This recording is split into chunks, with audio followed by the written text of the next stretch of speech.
Hi, Lee Phillips again. I want to talk about using a trust. I always tell people they've got to use their living revocable trust.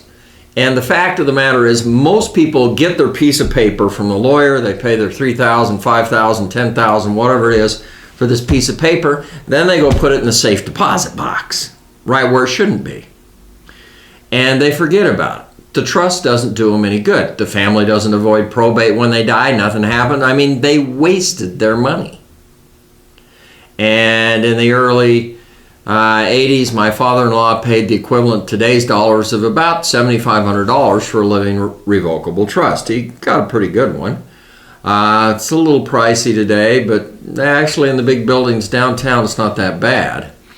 But when I looked at his trust a year or three later, after I got out of law school, he'd paid his $7,500, $8,500, whatever it is in today's dollars, and gotten nothing out of it.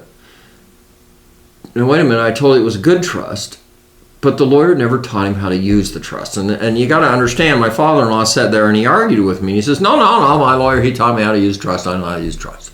No, the lawyers never teach you how to use the trust. It's a conflict of interest. If they don't teach you how to use the trust, then they get all the money for setting up the trust, and then they get all the probate too. It's a double dip. So what does use the trust mean? It means that you have to take off your hat as a joint tenant or as an individual, and you need to then put on a trustee's hat.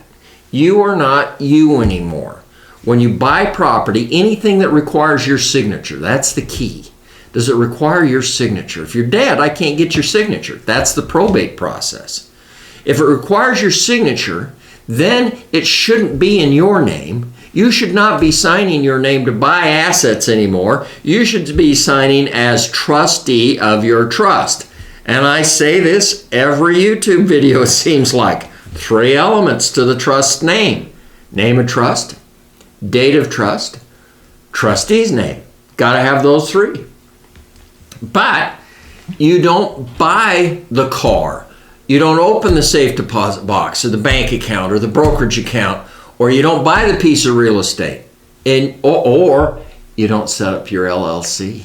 You don't set up your C corporation or your S corporation or whatever it is as you being owner. It's the trust that's owner. That requires your signature. When you set up that LLC, that's an asset. That may be your most valuable asset. But it requires your signature to get rid of it. So it's got to be in the trust so we don't probate it. So you've got to use the trust. You've got to think all the time, is this an asset that requires my signature to get it or to get rid of it?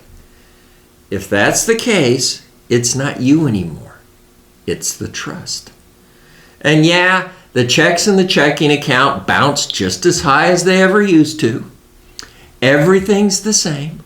But technically, when you die, you didn't own it. That's the secret. That's using your trust. This is Lee Phillips. Use your trust.